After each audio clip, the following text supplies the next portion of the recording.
होता है कि जो आपने कोई संपत्ति खरीदी, प्लॉट खरीद लिया आपने, फिर आप बाद में 5 साल बाद उसको दूसरे दाम में बेचने का प्रयास करोगे, ठीक है ना, तो वो है कैपिटल गेन। लेकिन समझना है कैश फ्लो में आता है। कैश फ्लो से क्या होता है, उसकी जेब में वही हर महीने या हर साल उसकी जेब में क्या होता है, पैसा आता है, कैश का आना और जाना, ये क्या कहलाता है, कैश फ्लो। लेकिन समझना लेकिन क्या होता है, मिडिल क्लास व्यक्ति होता है तो क्या करता है, संपत्ति खरीदता है, कुछ भी खरीद लेता है, रुपए के खरीदने हैं, 9 यूरो है ना, 75 है ना, कम कीमत में खरीदा और अधिक कीमत में बेचा। इसमें क्या होता है, एक common man does not know power of cash flow, है ना। कॉमन मैन को क्या है, कैश फ्लो का पावर होता है, मतलब कैश फ्लो को नहीं समझ पाता, कैश फ्लो की जो परिभाषा को समझ नहीं पाता, ठीक। We never create a system which gives cash flow if you do invest which depend on market and economy, it will hard to earn profit। अब ये होता है कैपिटल गेन में होता है, आपने कोई संपत्ति खरीदी या आपने कोई आपके दूसरा म्यूचुअल फंड में लगा सकते हैं पैसा, म्यूचुअल फंड में लगा दिया या कोई बॉन्ड खरीद लिया, कोई भी चीज है, ठीक है ना। अब वो क्या होगा, मार्केट के ऊपर चलता है सारा, इक्विटी फंड है तो ये सब किस पे मार्केट के ऊपर चलता है, तो मार्केट अगर ऊपर गया तो आपको बेनिफिट बहुत होता है, लेकिन मार्केट में क्या होता है, नीचे ही आता है, इसमें कैपिटल गेन में, ठीक है ना। आपने कम कीमत में जब शेयर कम कीमत में था तो आप खरीद लिया, आप सोचोगे जब इसकी कीमत बढ़ेगी तो आप उसको बेच देंगे, लेकिन ऐसा कई बार कीमत में क्या मार्केट का चल रहा नीचे चल रहा है। बहुत सारी अभी आपने सुना होगा, समाचार में देखा होगा कि अमेरिका और भारत को लाखों रुपए का नुकसान हो रहा है, ठीक है ना। तो ये क्या होता है, कैपिटल गेन में होता है आपको लॉस होने के चांसेस ज्यादा रहते हैं, लेकिन कैश फ्लो में लॉस होने के चांसेस न के बराबर रहते हैं, ठीक है ना। कैश फ्लो में क्या होता है, आप अपनी आमदनी को बढ़ा सकते हो और एक अमीर व्यक्ति बन सकते हो। कैश फ्लो एंड कैपिटल में poor people buy house and wait price वो बताया कि पोर पीपल गरीब व्यक्ति क्या करता है, कोई मकान खरीद लेगा और उसका रेट बढ़ने का इंतजार करेगा, लेकिन तब तक वो क्या करता है, उस मकान की मेंटेनेंस के लिए भाई हर साल उसको पुताई करना, अगर पुताई नहीं करेगा तो क्या होगा, मकान की वैल्यू घटती है, ठीक। कार खरीदी आपने तो कार खरीदी क्या, कार को मेंटेन करना, अब कार की वैल्यू खरीदने में घटती है, बढ़ेगी तो ना कार की वैल्यू, ऐसा मकान की क्या वैल्यू घटती है, उसके ईएमआई भरना, उसका लाइबिलिटी भरना, बहुत सारे खर्चे रहते हैं, ठीक। और rich and financial intelligent people क्या करता है, buy house and earn rent, है ना, मतलब उससे क्या होता है, उसको किराए पे चढ़ाकर उससे हर महीने आमदनी कमाता है अमीर व्यक्ति। फिर तीसरा पॉइंट है इम्पोर्टेंट पॉइंट है डेट एंड टैक्सेस। डेट क्या होता है, कर्ज, ठीक है ना, कर्ज सभी तरह का, एक गरीब व्यक्ति भी कर्ज के जाल में फंसता है और एक अमीर व्यक्ति भी कर्ज के जाल में फंसता है, ठीक है ना। काफी टाइम पहले एयरटेल ने चला रहा था, एयरटेल ने जाने जितने आइडिया है कि आपका अगर मोबाइल का रिचार्ज खत्म हो जाए तो भी आप 10 रुपए का रिचार्ज कर सकते हो, उसका पेमेंट आपको बाद में कट जाएगा, ऐसा चला था पहले के टाइम में, फिर बाद में बंद कर दिया। तो ये भी क्या एक प्रकार 10 रुपए का रिचार्ज एक्स्ट्रा में कर लो तो बाद में पेमेंट करेगा, वो क्या एक्स्ट्रा कर लो, ठीक है ना। क्रेडिट कार्ड से क्या होता है, आपने क्रेडिट कार्ड ले लिया, आज आपने किसी चीज का पेमेंट करा और क्रेडिट कार्ड आपके अकाउंट में करेगा वो 45 दिन बाद 60 दिन बाद जिसका क्या दर होगा उस टाइम पे करता है, वो देखिए क्रेडिट कार्ड क्या एक प्रकार का कर दिया,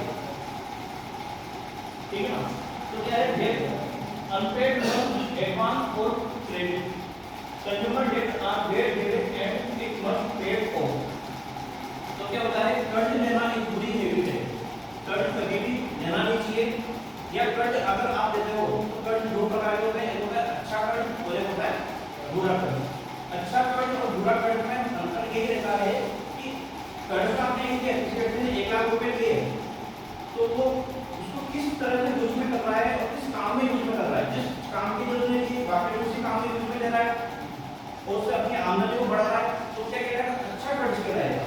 लेकिन व्यक्ति ने कर्ज दिया 1 लाख रुपए का, जिस काम के लिए उस काम को भी करेगा दूसरे कामों में लगा दिया, तो क्या कहलाएगा, बुरा कर्ज कहलाएगा, ठीक है ना। एग्जांपल के तौर पे जैसे आपने कोई 5 लाख या 10 लाख का लोन लिया किसके लिए, कुछ दुकान डालने के लिए, अब आपने लोन पे ले लिया दुकान डालने के लिए, लेकिन उसके बाद में क्या करा आपने, उसके घर के ही सामान लिया, कोई फ्रिज कूलर वगैरह लिया, एक्स्ट्रा चीजें या कोई कार खरीद ली आपने, उससे आमदनी होना बढ़िया, जिस चीज के आपने लिया था कर्ज की दुकान डालूंगा तो उससे आमदनी होगी, उस आमदनी में कर्ज का ईएमआई चुकाऊंगा। लेकिन क्या करा आपने, क्या करा उससे कार वगैरह ले ली तो वो क्या होगा, बुरा कर्ज के रूप में श्रेणी में आएगा। कर्ज एक ही सेम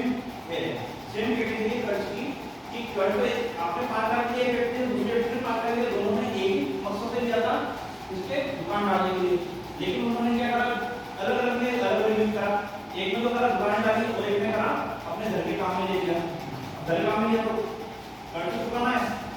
कर्ज क्या होता है, ये होता है कि आपने जितना पैसा लिया उसको कुछ समय बाद ब्याज से चुकाना, ठीक है ना, ब्याज के साथ चुकाना। तो ये होता है बुरा कर्ज। अगर आपसे उसके उस कर्ज से आमदनी नहीं बढ़ती है तो ये क्या कितना आएगा, बुरा कर्ज में आएगा। डेट एंड टैक्सेस में तो कर्ज देखो दो प्रकार होते हैं, तो अच्छा कर्ज होता है, एक बुरा कर्ज होता है।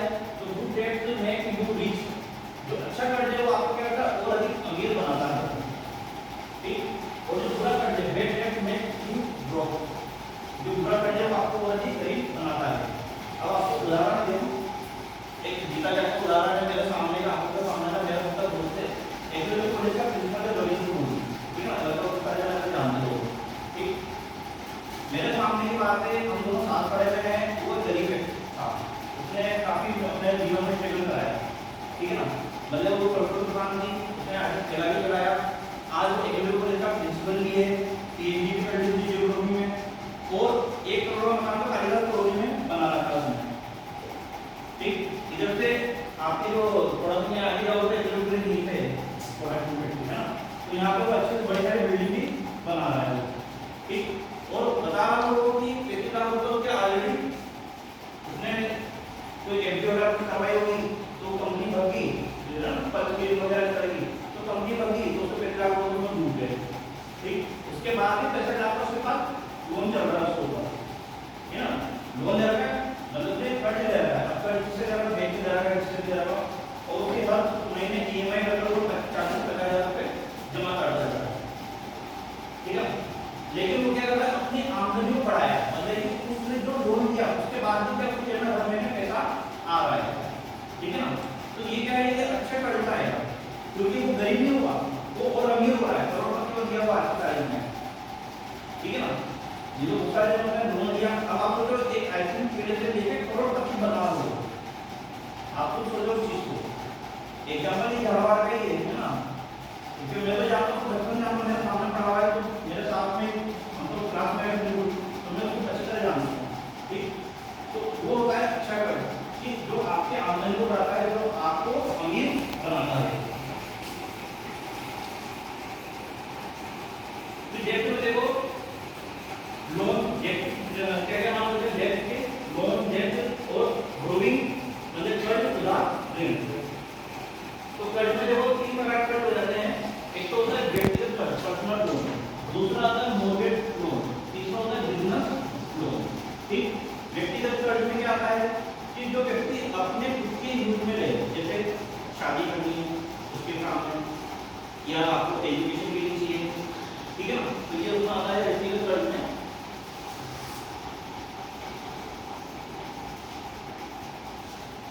हॉलीडे छुट्टियों में एंजॉय करनी, उसको कर्ज ले लेते हैं, जैसे हॉलीडे छुट्टियों में भारत में भी कोई विदेश जाता है तो उसके लिए भी कर्ज ले लेता है, ठीक। घर की मरम्मत के लिए वो, मेडिकल इमरजेंसी वाले के लिए वो, ठीक है, मुझे उन्होंने अपनी संपत्तियां दे दी, गरीब व्यक्ति भी रहता है, वो क्या करता है अपनी संपत्ति लेके कोई घर में बीमार है, रखना आ गया, कुछ भी हो गया तो वो अपनी संपत्ति लेकर खेल दी जाता है, ठीक। दूसरे कर्ज को चुकाने के लिए वो, अब ये सबसे बड़ी खराब आदत है, ठीक है ना, इसको खराब आदत ये होता है क्या है कि व्यक्ति एक कर्ज लिया और वो टेंशन में आ जाता है कि यार कर्ज बढ़ता जा रहा है, ब्याज बढ़ता जा रहा है, क्यों, क्योंकि परसेंटेज आता है। जब उसने कर्ज आपने जैसे बजाज में 27% लगाती है, 32% लगाती है, 37% लगाती थी आपको, अगर आपने बजाज फाइनेंस से लोन ले लिया तो क्या होगा, 37% मतलब उसका ब्याज बढ़ता रहेगा, और अगर एक किस्त भी ड्यू रहेगी तो क्या होगा, आपके पेनल्टी भारी लगती है, वो और ज्यादा बढ़ जाती है। अब उस बजाज फाइनेंस से कर्ज भी ज्यादा है, कर्ज जब तक सिविल रिकॉर्ड अच्छा है, तो सिविल रिकॉर्ड अच्छा रहता है, मतलब पहले कभी कर्ज लिया हो या फिर उसका बैंक के जो ट्रांजैक्शन वो बहुत अच्छे होते हैं, या वो हर महीने जो आरटीआई फाइल करता है तो उसका क्या सिविल रिकॉर्ड अच्छा रहता है, तो अभी जाके बैंक कर्ज देगी, नहीं तो कोई 2 हाथ में मारेगा एक नया कर्ज लेने के लिए, ठीक है ना। 2 लोग कभी कर्ज देते हैं कि जब दोस्तों को हिसाब होता है, 2 महीने पहले कभी 1000 रुपये दिए, आप कभी अपने दोस्त से 1000 रुपये लिए और आपने कहा कि मैं 5 दिन दे दूंगा, लेकिन 5 दिन की बजाय आपको 3 महीने तक नहीं दिया, तो दोस्त आपको फोन करके बोलता है कि आप मेरा 1000 रुपये तो दे, ठीक है ना। तो वो क्या हुआ, आपके ऊपर 1000 रुपये कर्ज हो गया, आपने उसको क्या करा, ऐसे काम में लगा दिया जिस काम के लिए आपने उस काम में नहीं लगाया, वो गलत काम में यूज में ले लिया होगा, तो उससे आपकी आमदनी नहीं हुई और आप उसको चुका नहीं पा रहे हो, ठीक। तो ये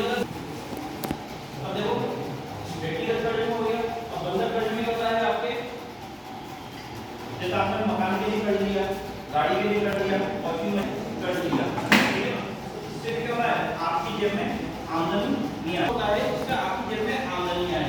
ठीक, how to know good debit and bad debit, अपन कैसे पता करेंगे कि ये अच्छा कर्ज है या बुरा कर्ज है।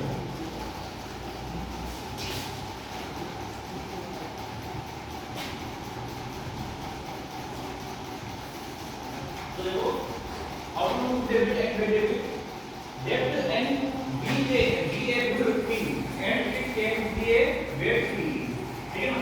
कर्ज लेना एक अच्छा विचार है, लेकिन एक खराब आदत भी है। अगर आप ज्यादा जरूरत से ज्यादा बराबर कर्ज लेते रहोगे तो ये आपकी आदत खराब हो जाती है, ठीक है ना।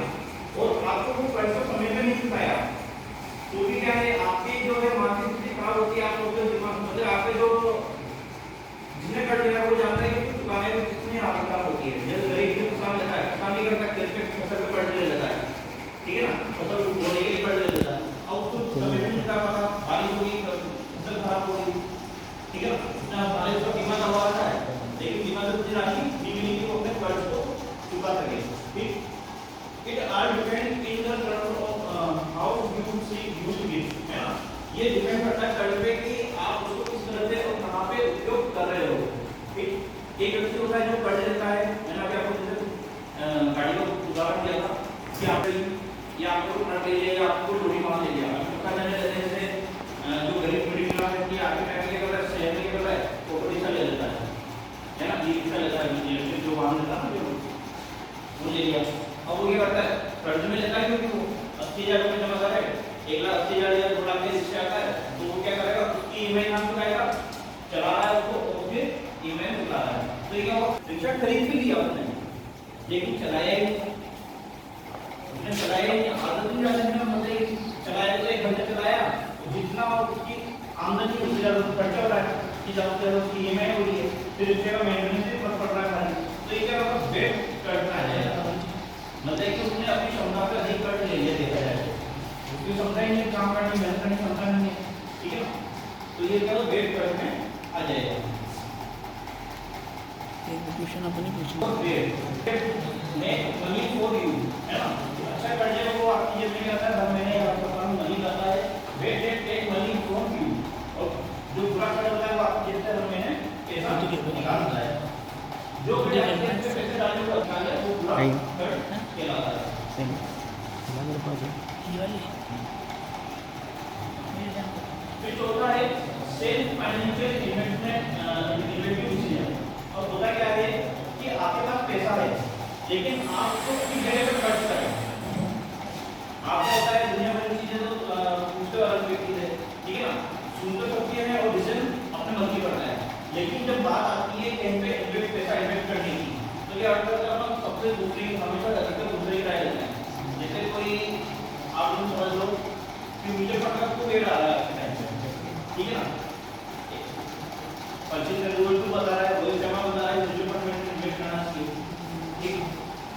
अब आप लोग ने एक बात सुनी होगी तो थोड़ा बहुत गौर से सुनी होगी, उसमें एक चीज होता है कि लॉन्ग टर्म आपको रुकना पड़ता है।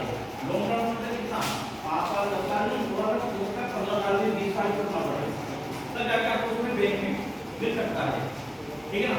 लेकिन व्यक्ति क्या होता है, जो गरीब और मिडिल क्लास व्यक्ति है वो उतना नहीं सकता, वो हर महीने उसमें जमा कर रहा है, हर साल उसमें जमा कर रहा है, लेकिन 20 साल के लिए कौन गरीब व्यक्ति मिडिल क्लास व्यक्ति नहीं होगा। अमीर व्यक्ति को एक बार वो तो अमीर व्यक्ति के हर महीने पैसा आ रहा है कहीं नहीं से, तो वो क्या म्यूचुअल फंड में जमा कर रहा है।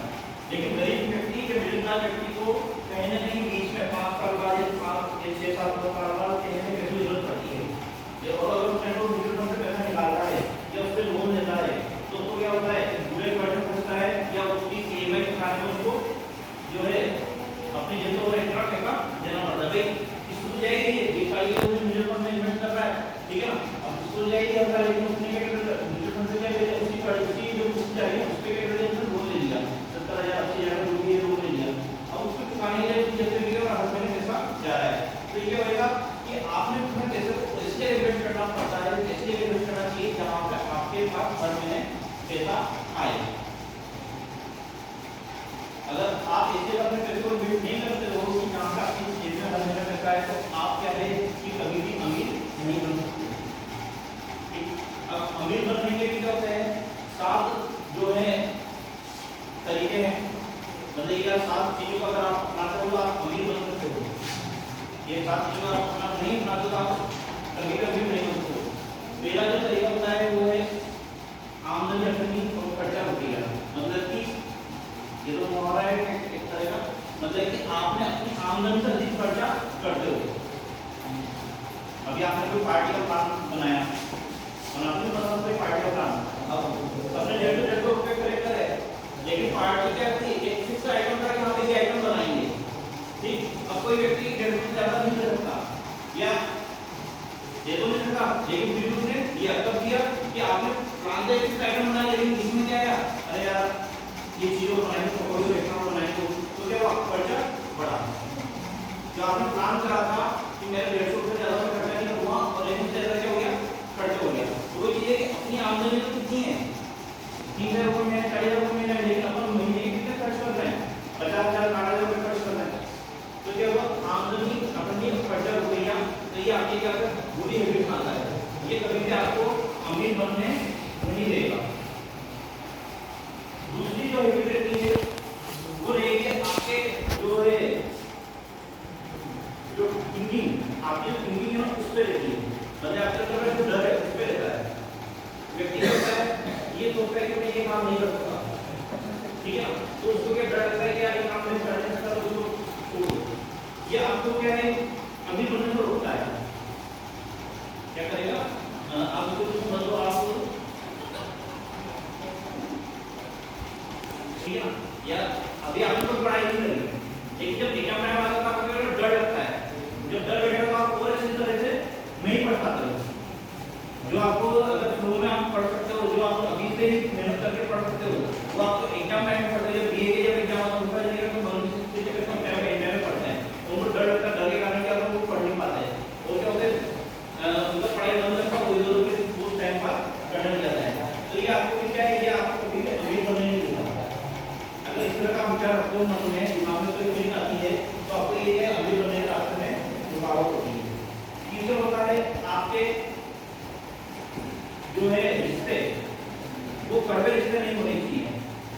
रिलेशन जो है आपके कड़वे रिश्ते नहीं होने चाहिए, ठीक है ना। बहुत सारे व्यक्ति होते हैं अपने रिलेशन को क्या है कि बना नहीं पाते या मेंटेन नहीं कर पाते, उनके रिलेशन दो रिलेशन के बर्बाद रहती है। तो ऐसे में वो व्यक्ति क्या होता है दिन भर मोबाइल में लगा रहता है, ठीक है ना, और ऐसे में क्या वो आपके अमीर बनने के रुकावट में जो है बाधा करता है। आपको अपने जो यंग जनरेशन है उनमें ये चीज नहीं सही। आपको समझ सकते हो कि आपका किसी से रिश्ता बना, मोबाइल रिश्ता बना, फिर आपके करोगे दिन भर उससे बात करना वगैरह सब चीज फीलिंग आती है, ठीक है ना। ये आपकी पढ़ाई में बाधा उत्पन्न है, जो पढ़ाई बाधा उत्पन्न है ऑटोमेटिक सीधी बात है अमीर बनने के में भी बाधा उत्पन्न करती है, ठीक है ना। या तो आप उनको रिश्ते को सुधार लो या फिर उनसे हमेशा के लिए अलग हो जाओ। और जितनी जल्दी अगर ये प्रक्रिया को अपनाते हो तो उतना जल्दी आपके लिए अच्छा रहता है। इसके बाद जो आता है आपके आलस्य, ठीक है ना, बैड हैबिट। बैड हैबिट में दो चीज आ जाती है,